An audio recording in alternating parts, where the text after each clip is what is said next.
Hello, everybody. This is Jake Stenziano, host of the Wheelbarrow Profits Podcast, here with my co-host, the multi-family mentor, the coach, the chef, the father of six, the best-selling author, the G-Daddy, Gino Barbaro. Gino, how's it going? J-Love, I'm doing great. How you doing? Always making it happen, big man. Hey, today's guest is Garrett Sutton. Garrett is a nationally acclaimed corporate attorney and asset protection expert who has written a number of books guiding entrepreneurs and investors. Garrett has written many bestsellers, including books for Robert Kiyosaki's Rich Dad Advisor series, and most recently, the book Toxic Client. Garrett has over 30 years of experience in assisting individuals and businesses to determine their appropriate corporate structure, limit their liability, protect their assets, and achieve their goals. Wow, that's a long list right there, and I cut a bunch of it. So without further ado, Garrett, welcome to the show. Thank you, Jake. It's a pleasure to be with you two today. Hi, Garrett. How are you? Good. How you doing, Gino? As you can see, I'm a big fan of yours. I bought your first book back in '01, and I told Elizabeth, I said, boy, he hasn't changed at all in 15, 16 years. He looks just as good as he did 15 years ago. So you got to give me your secret when we're off the phone, okay? I will do that. So Garrett, tell us a little bit about yourself and how you transitioned from corporate attorney to best-selling author and top business advisor.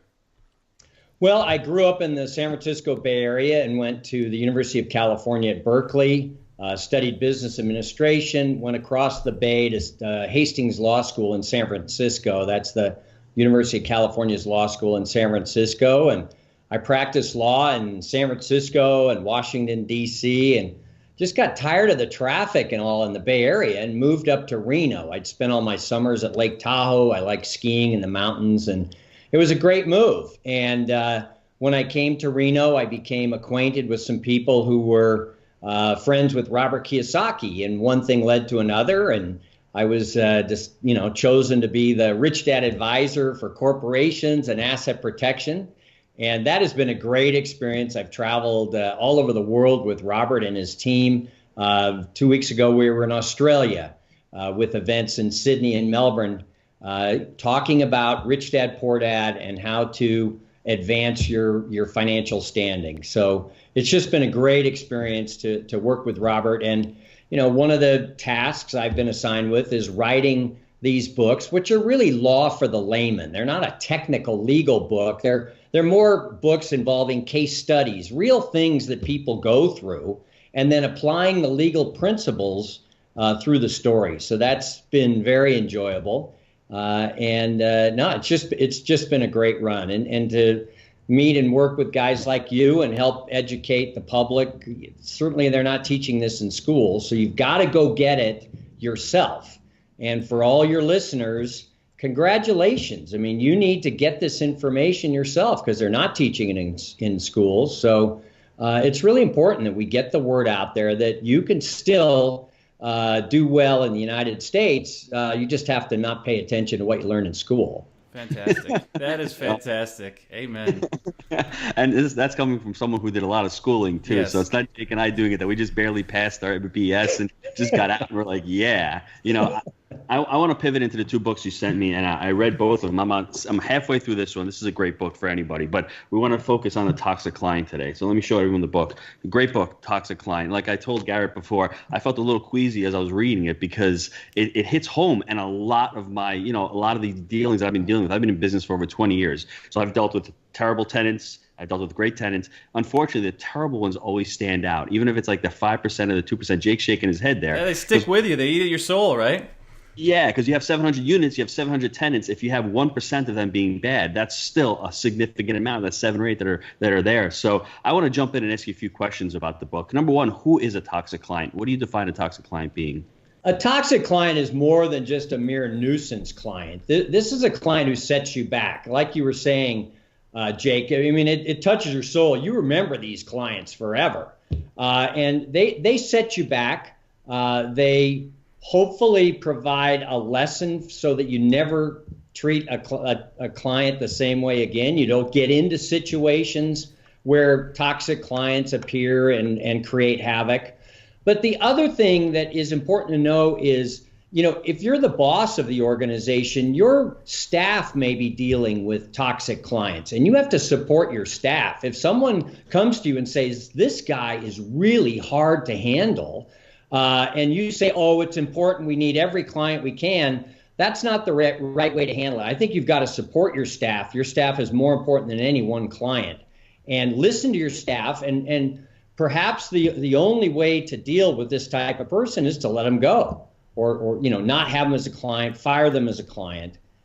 So that I recommend that throughout the book as well. What are the implications to the employee if you don't stand by that employee and you say, no, look, we just need to go get the money from this person, and you continue to let them be beaten down by the toxic client? Well, we offer strategies on how to get paid, but if you're going to keep that toxic client as part of your stable of clients, your employee morale will go down. People need to know that you have their back, and if this person is causing unneeded stress on your employees, I think you have to factor that into the whole business. Too many of these toxic clients, we've all heard the 80-20 rule, where 80% of your revenue comes from 20% of your clients. Well, it also applies to the toxic client. 80% of your problems come from 20% of your clients. Yep. And wouldn't it be nice to get rid of that 20% and focus your efforts on the good clients that you get along with, that whose values you agree with, and that your staff will be willing to work with without going home at night dreading coming in the next day. That stinks. How did you come up with all the stories in the book? Gino, as a lawyer, I deal with people who need asset protection. If you operate as a sole proprietor, you can be personally sued, lose everything. And so one of the reasons that you would set up a corporation or an LLC, and the stories I've heard from my thousands of clients, is these toxic clients. One of the reasons you want to have a corporation or LLC is that these people can be vindictive and vexatious. They tend to sue a lot more than others. And so in talking with my clients, I've learned that a number of them have had toxic clients, and that's the reason they're incorporating. And so it just seemed like almost a public service to put a book out there warning other new business owners, especially new business owners who don't have the track record and experience to identify these people right up front, to just provide a guidebook for how to deal with this percentage of people out there that can really make your life miserable. Well, what's cool about it? What's cool about it is I think everyone has to have one or two toxic clients. Hopefully they'll only get one. Then they'll pick up your book and go, wow, because it's really hard to read the book sometimes and say, well, that's not going to happen to me. Well, hopefully it happens to you early on in your career and you can shed that instead of me letting it go on and go on. If you'd written the book 10 years ago, I might have avoided a lot of that pain in my life, Yeah, I was just going to say it could be the toxic employee as well, right? Yes. Absolutely. Yeah. But Gino, it was funny talking to you before we got on the show. I mean, in reading the book, you identified clearly with some of the situations totally in the book, and I have that reaction from a lot of people. They go, "Oh man, did I have that client way back?" It's so true, And segueing into it, is the customer always right in your mind? No, I write about that. The customer is certainly not always right. Are they right when they won't pay you? Are they right when they show absolutely no gratitude for all the effort you put in? The customer is certainly not always right. We want to deal with the good clients. We want to treat our good clients as always being right. But this idea that you have to deal with people who are miserable types of people and make sure that everything is right for them is nonsense. If someone is not the right client, fire them. Move on. Do not let them damage your business. Garrett, one of the things that I'm struggling with now going forward is the internet and people getting on and writing vindictive. Because the problem with the internet is if you love the person, you're not going to get a referral. But if you hate him, you're 9 out of 10 times going to write something. So how do you deal with that? Because we're in the business. We have a lot of clients. We have a lot of tenants. We're trying to service everybody. But that one or two bad can leave a terrible review and leave a mark on you. So how would you deal with something like that? I think that you have to take those negative reviews with a grain of salt. I think most people realize that competitors write negative reviews. Yep. I think that most people realize that a certain percentage of the population is never going to be happy no matter what you do. And so I take negative reviews with a grain of salt. You can't really go out and prevent them. Right. And they've done studies where if you have a negative review on your site, your credibility goes up. Yes, that's You a know, good point. people accept that there are negative reviews out there. And if you leave them on there, and especially if you make an effort to try and resolve them, but you leave them on there and show people that you've attempted to address these issues, I think that's the best you can do. Mm-hmm. That makes sense. Why are so many new business owners at risk with these toxic clients? Well, again, they don't have the experience. You know, they just haven't seen the patterns that are out there. Every industry has different patterns of toxic clients. And as you get into business in real estate or in sales or whatever you're in, you'll start to see the pattern of deception that some clients will put you through. And as we discuss in the book, a lot of clients say they like to do business with new businesses. You know, they feel like they're doing a favor, they're helping a young guy out, but a certain percentage of those people know that they can take advantage of a new business. And so you have to be on the lookout for that. And you don't have all the instincts right up front. It takes a while to develop those instincts. But by reading the book, you will see that these are common patterns throughout any industry or trade. And you just have to be aware of it up front, that these types of people are headed in your way. You talk about active listening in the book. How is that so important? Well, too many of us, Gino, are distracted by our cell phones. We're texting, we're looking at emails. And if we don't listen carefully, we can miss some of the cues of a toxic client. So especially in that first interview, if you can meet in person, that's all the better, because a lot of people will give off their true colors by their body language. You know, they're rubbing themselves all the time, and that's because they're not square with their subconscious. Mm-hmm. If you're just on the phone, you need to focus on what that person is saying, because in many cases, they will tell you right up front that they're a toxic client. For example, a client that always says, you know, I have had trouble with real estate brokers. The last 3 brokers I've had should be in jail for fraud. That's not a good client for you going forward. That client is going to be bagging on you next. Uh-huh. So, listen to the cues. They're right up there front and center for you. You focus on strategies for dealing with angry clients. Why do you do that?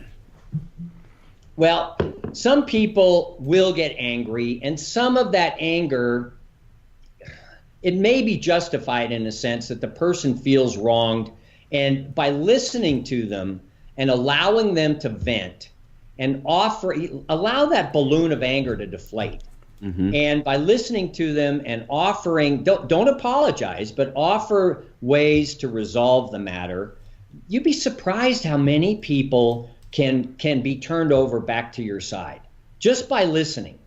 Now, some people are so irrational that listening may not be the answer. And in that case, you have to take other measures. But I think at the start, you really should listen to that client, let that balloon of anger deflate, and ask how you can help them, how you can make it right. And it may be that you can't accommodate them, and you can give them a referral to someone else. That's a solution that you can look at. But we want to at least listen to them because, with regard to negative reviews, a lot of those are because the business never really listened to them. They wouldn't return a call. They wouldn't listen to the anger. And I think you have to listen to the anger to get through. And in many cases, you'll be able to solve the problem.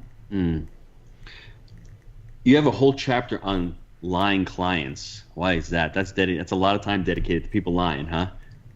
They've done surveys, and people in regular discussions lie all the time. I mean, people are just lying, tens of times per day.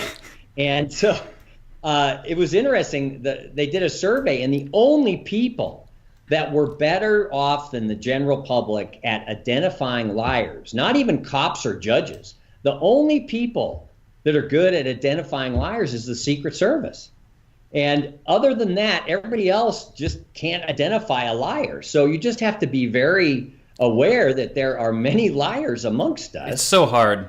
Yeah. We were, Gino and I were talking the other day just about employees. We had some employee theft going on in one of our offices, and the person was great. They had a nice corporate background. They were performing really well, and how do you pick that out? Unless I don't know. It's tough. Bottom line. That's a tough one. I mean, all I can suggest is we just have checks and balances. I mean, basically, you can't completely trust anyone. Right.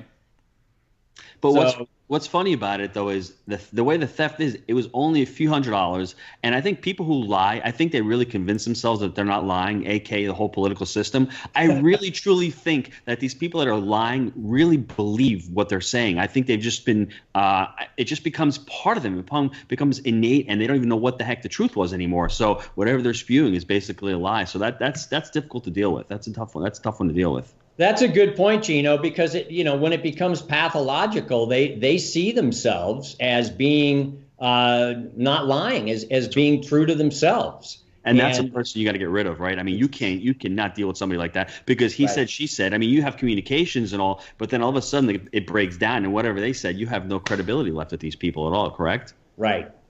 Wow. And so you have to try and put the systems in place, but know that it's not going to be perfect, and people will lie. It's an unfortunate part of our workplace now that there are people out there that lie frequently. And I think part of it is, in college, they've been cheating on tests. There's no consequence for really cheating on a test anymore. And so it just carries over into the workplace, and you just have to have the systems in place to accommodate the number of liars that are out there. Very true. And you've touched on in the workplace, you've touched on what's going on. You talk about the word freeloader in the book. They'll tie right in what we were just talking about. Can you describe what a freeloader is and how that affects you? Well, the freeloader is someone who is ethically challenged. It's not someone who needs money. Mm-hmm. It's someone who thinks they can get away with not paying. And they can be the richest people out there. We have a story in the book about a dentist who just had an opportunity to cheat a house painter and did so. Of course, he could have paid the house painter, but he had an ethical problem and was willing to take advantage of the situation so that he could get away without paying. And so the fact that someone comes into your office and they're wearing a nice suit and they appear to be upright doesn't necessarily mean that they're not going to try and take advantage of you, which means you have to have systems in place that will get paid so that you'll get paid up front. You won't do any more work until payments are made on time. And again, back to trust. You can't trust anyone. So you need to have these systems in place. And like when I talk to people who've dealt with toxic clients, they seem to say that every time they make an exception on payment terms is when they get screwed. Yep. And so you have to hold tight to these payment requirements because the freeloader out there will surprise you at how well off they are, but they are willing to take advantage of you if they can save some money. The story about the dentist was tricky in the book, though, because isn't that the dentist who went on vacation and he left the painter and he told the painter, I want it done this way, and the painter did it that way. But since he's probably a pathological liar, he doesn't even remember what he said. And then you put the freeloading on top of the lying. He comes back. The painter's like, I'm done. He's like, I didn't want it that way. I didn't want it that way. So he's stuck. He got free painting, and that's a difficult one to deal with because I think the painter did almost everything he was supposed to. He documented everything. Maybe he should have waited till the guy came home, had half the job done, and had half the money at least. That would have been the solution for the dentist to say, for the painter to say, if you don't want to pay me the next payment, I'll wait until you get home to improve the color. Yes. That's what happened there. Yeah, and I was even thinking when I'm reading it, maybe the painter could be Skyping him or FaceTiming him or Facebooking him and saying, listen, this is the colors. Are we good with this? You want me to continue? If it is, I got a PayPal account. Hit me up on the PayPal account, and I'll get this thing done. Because I'm trying to think of us going forward, how we have to deal with these guys. And there's always communications now, and you can always lend that communication now. But I felt sorry for the painter because I could feel he's got his crew. I feel it, Jay, because you have your crew out there. You got your money out there. You do the job. You perform really well. You did what the guy said, and at the end of the day, the guy's like, no, I don't want to pay you. I'm like, really? I mean, and you can't even fix it once it's done. It's impossible to fix that job. You got to start from scratch. So like I said, it was a tricky situation, and that was the whole point, is to make you feel sorry for the painter who acted in a responsible manner. But the thing is, it was the one time that he deviated from his standard payment practices, and the wealthy dentist screwed him. So I think in all our dealings, the fact that someone appears to be able to pay should not be the standard. It should be you have payment standards that you adhere to no matter who the client is. Hmm. You talk about instincts a lot, and we talk about the painter's instincts they felt. Why are they so important, and how long do you think they take to develop? That's a good question, Gino. Instincts, some people have the instincts right off the bat. They don't trust anyone. And others are too trusting. And yeah, me included, as we talked about in my first case. You trust people and then you're not rewarded by offering that trust, and that helps you develop your instincts. We quote a German proverb in there: mistrust carries one much further than trust. And so by being mistrustful, by making sure that people pay on time, I think you're going to be better off than being too trusting. And someone getting into business, in many cases, learns that the hard way. But hopefully it's only one or two clients, not a slew of clients, before you learn that lesson, because eventually you'll be out of business if you're too trusting.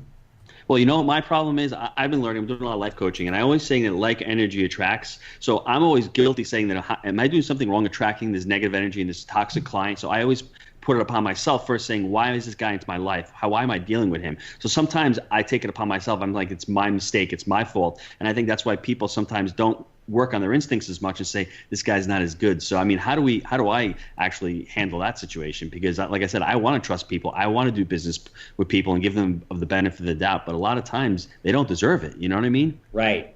Well, that's half the battle. You've identified the problem at least, right?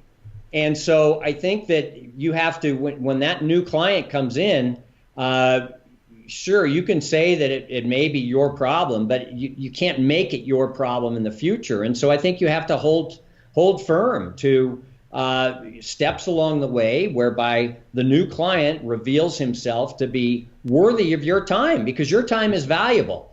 And that client who is not willing to pay you for your time is never going to pay you for your time. And so it's better to just let them go on their way right off the bat, rather than getting in too deep with them. Mm-hmm. You had a couple stories in the book about mental health, and there was one that the lady went to the beautician or the salon and kept going back and kept going back. And as a business owner, you're like, could you please leave? And the salon lady tried to leave. How does mental health come into play in this whole situation with toxic clients? That's a great question, Gino, because a certain segment of the population does have mental health issues. Mm-hmm. And the National Institute of Health says that 18% of the population at some point will need to be treated for some form of mental health issues. So they're out there. A lot of our clients are high-functioning clients, but they do have certain mental problems. And we need to be certainly understanding of that. But at the same time, as we discussed, you have to protect your staff. If someone is going to be disruptive in the business, even physically threaten people, that's not your job to provide a service for that kind of client. So you have to think of your staff first. You have to think of your business, and you may have to let that person move on. Now, some of these people have issues associated with dementia or whatever, and there's an effort to try and help businesses deal with clients that have dementia. And I think it's a great program. The state of Minnesota is leading the forefront in providing ideas for how to deal with clients with dementia issues, because they, certainly deserve services, but they have their challenges. But people who have even more severe challenges and are threatening your staff, you have to deal with them and let them go. You have to protect your staff first and foremost. It's very difficult because I was in the restaurant business for over 20 years. I had one little place with my brother. He still owns it. I had delivery staff going out, 16, 17-year-olds going out to homes delivering food. I mean, one time I delivered food to some guy's house. This guy's in his underwear. I'm like, dude, really? I mean, like, that kind of mental, I couldn't even make it up. So I said to them, house, no one's going there ever again. You have these young kids going in there, and they come into the restaurant, they start yelling at these young kids. I mean, is it their fault that the food was well done or that the order took forever? So it's a difficult thing when you're dealing with, your staff is particularly young. In our case, 15, 16, 17, they're just getting into the workforce, and you really, as an owner, have to protect them and really have to get rid of that client as soon as possible. And it's easier said than done, because we're in a small town, so it's hard to cut that client out. But I mean, you're right. If you can get rid of that client as soon as possible, that's probably the best strategy to take care of that. Yeah, and I think your strategy for redlining that place of that residence is the right one. I mean, you have to protect your staff and your employees first and foremost. That's right, because I have a responsibility because I know about it now. Now I could be negligent because I actually went there. If I didn't know about it, I've a lot of crazy things. You go deliver to a house, they have dogs coming out at the kids, barking. I mean, it's just a lot of real stuff that that you have no control over. But if once you know there's a problem, you have to nip it in the bud. And like Jake and I like to say, you got to cut out the cancer. So I think that's the best thing to do. Right. You have in the chapter on drugs and alcohol, you have a great quote from Robin Williams. I don't remember it. Can you enlighten us on it? Oh gosh, as an alcoholic, you will violate your standards quicker than you can lower them. That's right. Yes. Anybody who's dealt with an alcoholic realizes that. That is a serious problem throughout the United States, and these people are adept at covering up their alcoholism and then demanding or insinuating themselves into situations where they want a discount, they want favors from you, and the cover up and the gyrations that they go through would exhaust a normal person. And so you just have to be aware that the alcoholic or the drug user is going to not only try and cover up their problem, but take advantage of you so that they have more money to pay for their dependency. That's what it's all about, is they want to be able to get a discount from you so that they have more money to self-medicate. And you have to be aware of that. And you cannot, they will seek small concessions. They will seek, whatever discount they can. And it's only so they can use more drugs. And you have to stand up to that and say, absolutely not. And do not give them any sort of leeway, because once you give them a little leeway, they'll take as much as they can get. I don't even really want to admit it, but all these things that you're talking about, Gino and I have direct experience dealing with mostly employees. And that's why I was saying part 2 to this may be the toxic employee, because we've had experience dealing with employees on so many of these levels, and it's unfortunate. We'll leave it at that, but it's definitely can relate to all this. I'll give you both a good story about an alcoholic. Guy comes in the restaurant, orders food.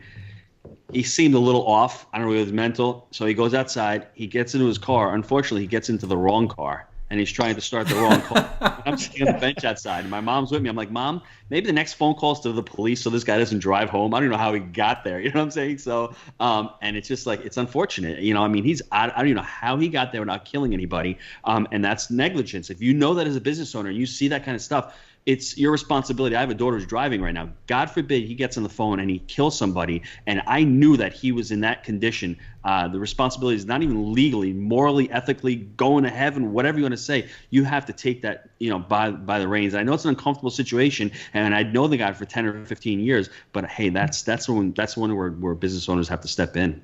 Well, absolutely. And in some states, if you, the restaurant owner, are knowingly serving someone who's drunk more drinks, there can be liability for the restaurant owner. Definitely. So you have to be really careful in that situation. You talk about entitlementia. Can you explain what that means? Entitlementia. Well, I coined the word. I made it up. So it's the dementia associated with those who've had a prolonged sense of entitlement. And we see that a lot in our society now. People just seem to think that they're entitled to everything. And a lot of people believe they don't even have to work for it. So entitlementia for me is kind of a serious social problem. But as a business owner, you need to be aware that these people will come in and they're either, they're narcissists, they're manipulators, and they want to get the best deal possible without regard to you making a profit. They just want to come in and they think because they're so great and they're so entitled that they need to get the best deal ever. And in the book, we talk about one story where the car dealer just sends people down the street. If you think that you're entitled to buy a Ford here and I'm not going to make a profit, you can just go down to the Chevy dealer. And then if that person comes back they charge PITA pricing, which stands for pain in the ass. And you charge an extra fee to those people because they've been a pain in the ass. And so I heartily recommend PITA pricing for toxic I love that. clients. You like that, huh? I love it. The other thing with entitlement is it starts small. I mean, a lot of people think that all music should be free. All books should be free, that it's free. You should be able to download art and music for free. Well, you're stealing from the author or musician. That's right. At that point. And then it just leads from there to everything else should be free. And it is a problem out there, this sense of entitlement that people have. Well, I think that what's happening now with people are so entitled, they're leading less fulfilling lives because they're expecting everything to them. They're not growing. They're not contributing. All they're doing is sucking, and they're not actually adding anything to society. So short term, it's great if you can get something for free. But if you continue to do it long term, it becomes toxic to yourself, and you're toxic to everybody around you. Nobody wants to do business with you anymore. So I find that to be interesting. You write that it's important to identify toxic clients. What are some of the markers that you find on toxic clients that we can tell the listeners? Well, the people who expect free services, if you're a graphic designer, they want spec work done, and they ask for this and they ask for that, and they never get around to paying you. I mean, the client that wants all this free spec work, I think at some point you need to say, look, it's time to pay. The people who are resistant to retainers or deposits, if they're not willing to pay you up front, are they going to be willing to pay you when the work's done? It's not likely. Just the people, as we mentioned earlier, who are constantly running down your profession. I mean, the person who says every CPA he's ever had has been a crook, and you want to be their next CPA, I don't think that's a good bet. So in the book, we talk about all these various markers, but the key is that these people will present themselves to you early on in business. As you start a business, these toxic clients come out of the woodwork, in part because you're new, and you will see these toxic clients over the years. But as you get better at identifying them, and as your instincts get a little bit more honed, you will be able to weed them out. And after a year or two of business, maybe 5 years of business, you will not be dealing with these people anymore. Let them go on to the next new business that opens up, and just deal with good people that you like to work with, that respect your time and energy and are willing to pay you on time. In the appendix, you provide 3 ways to collect from toxic clients. Let's discuss them because I think it's really important. You're stuck with one right now. You've got to go through it. How do you get paid from these guys? All right. The first one is mechanics liens. And so if you're in construction, if you're a jeweler, you can have a lien against the property until you get paid. And in many states, the lien period is 90 days after the work is performed. And so you need to make sure that you lien the property very shortly after you do the work, because people will take advantage of you if you haven't filed the lien. So we talk about how to get a lien. Then the next one is a small claims court. And the courts around the country, they have small informal courts where if the jurisdiction amount is $5,000 or $10,000, you can go in without a lawyer and argue your case, show the contract, bring a witness, and it's kind of fun. The formal rules of evidence don't apply. You just tell your case. You tell a story, and you explain to the judge why you should get paid. And again, I've done it a number of times. I've had clients go do it, and it's actually kind of fun because you're fighting for justice, you're proving up your case, and you get paid. So if you get the judgment, then you go to the court, and the sheriff will collect from the person that owes you the money. So small claims court is a great way to go. Now, in some place, in Canada, the jurisdictional amount is $50,000. That's great. It's big, yeah.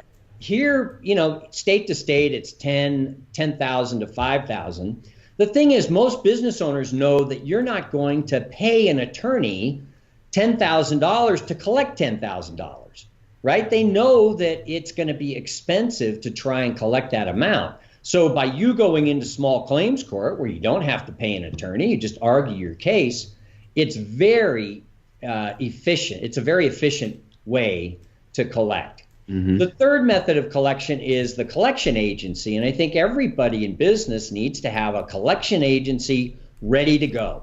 If you don't get paid within 90 days, there's a very good chance you'll never get paid.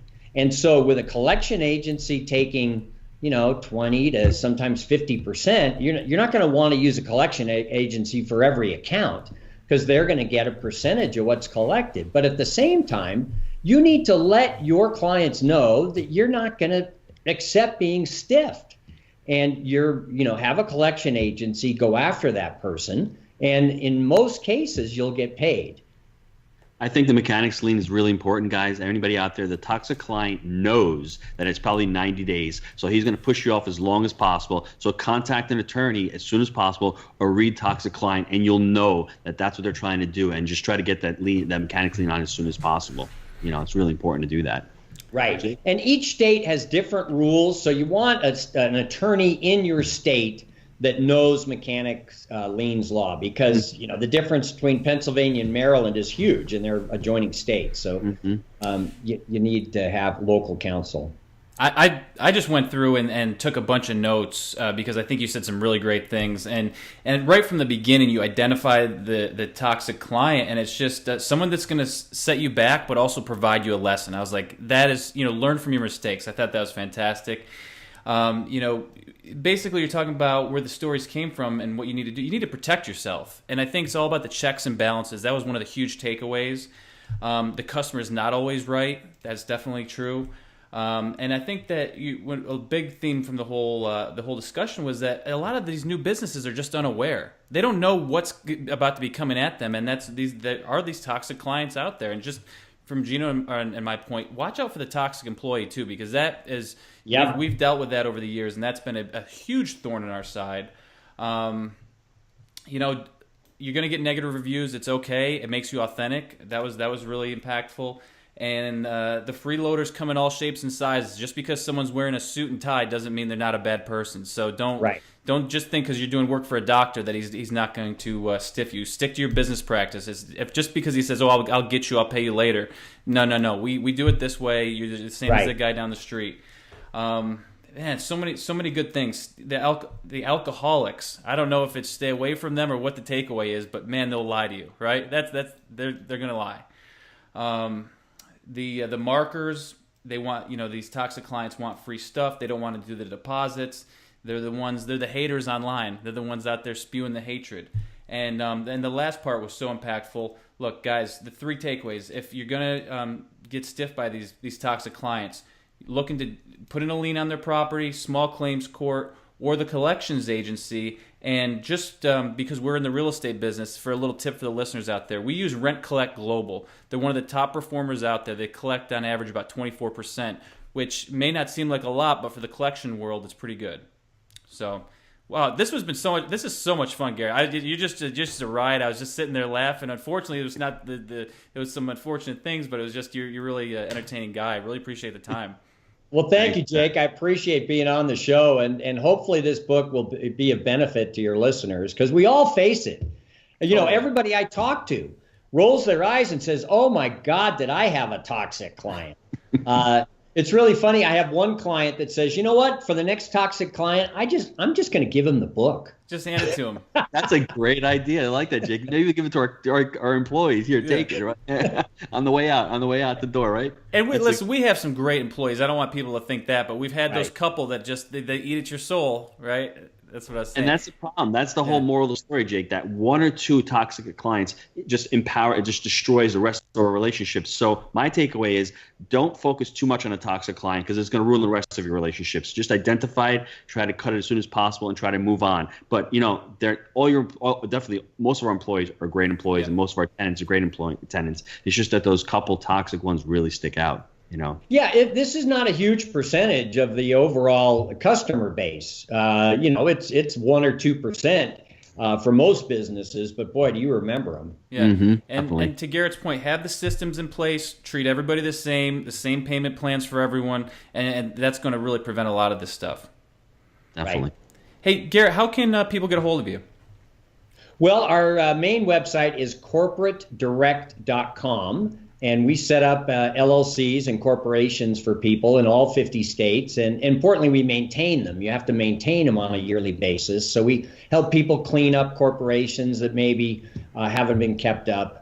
But corporatedirect.com is the best way to go. And, we provide a free consultation with an account representative if you have questions about how to incorporate. So, feel free to visit the site, and hopefully you'll set up the right entity, and then you'll be able to deal with toxic clients from a protected position. That's right. That gives you a little bit of a shield. So, right. Hey, you're such an entertaining guy. We really appreciate your time. Thank you so much.